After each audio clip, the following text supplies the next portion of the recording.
Bab 13. Menciptakan dan mengelola tim. Definisi grup, dua atau lebih individu yang berinteraksi dan saling bergantung yang bersatu untuk mencapai tujuan tertentu. Grup formal, grup kerja yang ditentukan oleh struktur organisasi dan telah menetapkan tugas kerja dan tugas khusus yang diarahkan untuk mencapai tujuan organisasi. Grup informal, kelompok sosial yang muncul secara alami di tempat kerja dan cenderung terbentuk di sekitar persahabatan dan minat yang sama. Ada 5 tahap pengembangan kelompok. Yang pertama yaitu forming stage atau tahap pembentukan. Tahap pertama, pengembangan kelompok di mana orang bergabung dengan kelompok dan kemudian menentukan tujuan, struktur, dan kepemimpinan kelompok. Yang kedua, storming stage, tahap menyerbu. Tahap kedua, perkembangan kelompok ditandai dengan konflik intra-grup. Selanjutnya yang ketiga, norming stage, tahap norming. Tahap ketiga, perkembangan kelompok ditandai dengan hubungan yang erat dan kekompakan. Selanjutnya yang keempat, performing stage, tahap pertunjukan. Tahap keempat, pengembangan kelompok ketika kelompok berfungsi penuh dan mengerjakan tugas kelompok. Yang terakhir, journeying stage, tahap menunda. Tahap akhir pengembangan kelompok untuk kelompok sementara ditandai dengan grup bersiap untuk bubar. Selanjutnya, membahas komponen yang menentukan kinerja dan kepuasan kelompok. Yang pertama, kondisi eksternal yang dikenakan pada grup, seperti strategi organisasi, hubungan otoritas, peraturan dan regulasi formal, ketersediaan sumber daya, kriteria, pemilihan karyawan, sistem dan budaya evaluasi kinerja, dan tata letak fisik umum di kelompok kerja. Yang kedua, sumber daya anggota grup. Sumber daya ini mencakup pengetahuan, kemampuan, keterampilan, dan sifat kepribadian, dan mereka menentukan apa yang dapat dilakukan anggota dan seberapa efektif kinerja mereka dalam kelompok. Selanjutnya yang ketiga, struktur grup. Struktur grup itu ada 7. Yang pertama, role atau peran. Yang kedua, norms atau norma.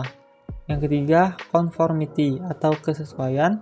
Yang keempat, status system atau sistem status. Yang kelima, group size atau ukuran grup. Yang keenam, group cohesives, kekompakan grup. Yang ketujuh, leadership atau kepemimpinan. Selanjutnya, yang keempat, membahas proses grup. Pengambilan keputusan kelompok. Keuntungan yaitu kelompok menghasilkan informasi dan pengetahuan yang lebih lengkap. Kelompok menghasilkan alternatif yang lebih beragam karena mereka memiliki jumlah dan keragaman informasi yang lebih besar. Kelemahannya yaitu kelompok hampir selalu membutuhkan lebih banyak waktu untuk mencapai solusi daripada waktu yang dibutuhkan individu. Selanjutnya yaitu manajemen konflik. Konflik, perbedaan yang dianggap tidak sesuai yang mengakibatkan gangguan dan pertentangan. Selanjutnya yang kelima, membahas tugas grup. Dampak proses kelompok terhadap kinerja kelompok dan kepuasan anggota dimoderatori oleh tugas yang dilakukan kelompok. Lebih dari itu adalah kompleksitas dan saling ketergantungan tugas-tugas yang memengaruhi keefektifan kelompok. Tugas sederhana bersifat rutin dan terstandarisasi. Tugas kompleks cenderung baru atau tidak rutin. Semakin kompleks tugasnya, semakin banyak manfaat kelompok dari diskusi kelompok tentang metode kerja alternatif. Selanjutnya membahas tentang mengubah kelompok menjadi tim yang efektif. Yang pertama, perbedaan grup dan kelompok. Tim kerja adalah kelompok yang anggotanya bekerja secara intensif pada tujuan bersama yang spesifik dengan menggunakan sinergi positif, akuntabilitas individu dan timbal balik, dan keterampilan yang saling melengkapi. Tim kerja yaitu ada peran kepemimpinan dibagi. Yang kedua, bertanggung jawab kepada diri sendiri dan tim. Yang ketiga, tim menciptakan tujuan tertentu. Yang keempat, pekerjaan dilakukan secara kolektif. Yang kelima, rapat ditandai dengan diskusi terbuka dan pemecahan masalah kolaboratif. Yang keenam, kinerja diukur secara langsung dengan mengevaluasi hasil kerja kolektif. Yang ketujuh, pekerjaan diputuskan dan dilakukan. Selanjutnya yaitu kelompok kerja. Kelompok kerja yang pertama, seorang pemimpin jelas bertanggung jawab. Yang kedua, bertanggung jawab hanya kepada diri sendiri. Yang ketiga, tujuan sama dengan tujuan organisasi yang lebih luas. Yang keempat, pekerjaan dilakukan secara individual. Yang kelima, rapat ditandai dengan efisiensi. Yang keenam, kinerja diukur secara tidak langsung menurut pengaruhnya terhadap orang lain. Selanjutnya, yang kedua, membahas menciptakan tim kerja yang efektif. Menciptakan tim kerja efektif itu ada 8. Yang pertama, tujuan yang jelas. Yang kedua, keterampilan yang relevan. Yang ketiga, saling percaya. Yang keempat, komitmen terpadu. Yang kelima, komunikasi yang baik. Yang keenam, keterampilan negosiasi. Yang ketujuh, kepemimpinan yang tepat. Dan yang terakhir, dukungan internal dan eksternal. Pada bab 14, mengelola komunikasi. Sifat dan fungsi komunikasi. Yang pertama, apa itu komunikasi? Komunikasi adalah transfer dan pemahaman makna. Komunikasi yang sempurna terjadi ketika pikiran atau ide yang ditransmisikan, diterima, dan dipahami oleh penerima, persis seperti yang dibayangkan oleh pengirim. Selanjutnya, yang kedua, fungsi komunikasi. Fungsi komunikasi ada 5. Yang pertama, manajemen, motivasi, berbagi emosi, persuasi, dan pertukaran informasi. Selanjutnya, yang ketiga, proses komunikasi. 7 elemen yang terlibat dalam mentransfer makna dari satu orang ke orang lain. Yang pertama, sumber komunikasi.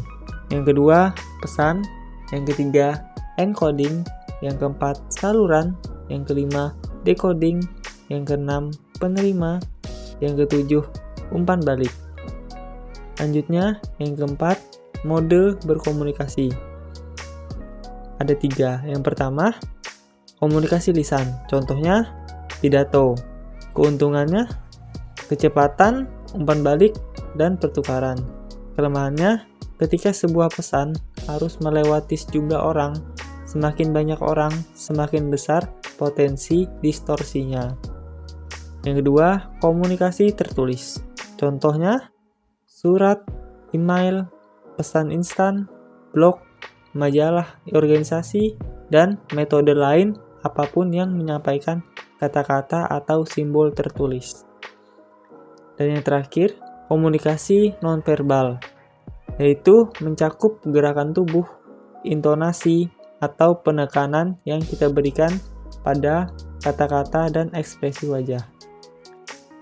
Selanjutnya yang kelima yaitu hambatan komunikasi yang efektif.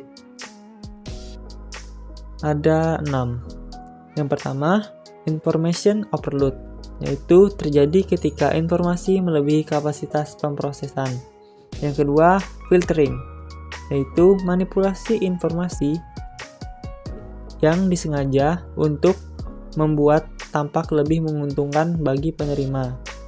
Yang ketiga, emotion, bagaimana perasaan penerima mempengaruhi bagaimana dia menafsirkannya. Yang keempat, language, ketika kita berkomunikasi dalam bahasa yang sama, kata-kata memiliki arti yang berbeda bagi orang yang berbeda. Usia, pendidikan, dan latar belakang budaya Yang kelima, silent. Sangat mudah untuk mengabaikan kesunyian atau kurangnya komunikasi, karena itu ditentukan oleh tidak adanya informasi. Selanjutnya yang terakhir, national culture. Setiap aspek komunikasi global dipengaruhi oleh perbedaan budaya. Selanjutnya yang keenam yaitu mengatasi hambatan. Gunakan umpan balik. Yang kedua, sederhanakan bahasa. Yang ketiga, mendengarkan secara aktif. Yang keempat, kendalikan emosi. Yang kelima, perhatikan isyarat nonverbal. Selanjutnya yang ketujuh, komunikasi organisasional yang efektif. Formal versus informal. Komunikasi formal, komunikasi yang terjadi dalam pengaturan kerja organisasi yang ditentukan. Lalu, komunikasi informal, komunikasi yang tidak ditentukan oleh hierarki struktural organisasi dalam komunikasi. Informal memenuhi dua tujuan dalam organisasi. Yang pertama, memungkinkan karyawan untuk memuaskan kebutuhan mereka akan interaksi sosial. Dan yang kedua, dapat meningkatkan kinerja organisasi dengan menciptakan saluran komunikasi alternatif dan seringkali lebih cepat dan lebih efisien. Selanjutnya yang terakhir yaitu menjadi komunikator yang baik. Ada 4 cara. Yang pertama, mengasah keterampilan persuasi, keterampilan yang memungkinkan seseorang mempengaruhi orang lain untuk mengubah pikiran atau perilaku mereka. Yang kedua, mengasah keterampilan berbicara, keahlian bicara, keterampilan yang mengacu pada kemampuan untuk mengkomunikasikan informasi dan ide dengan berbicara sehingga orang lain akan mengerti. Yang ketiga, mengasah keterampilan menulis, keterampilan yang memerlukan komunikasi secara efektif dalam teks yang paling sesuai untuk audiensnya. Dan yang terakhir, mengasah keterampilan membaca, kemampuan membaca, keterampilan yang memerlukan pemahaman tentang kalimat dan paragraf.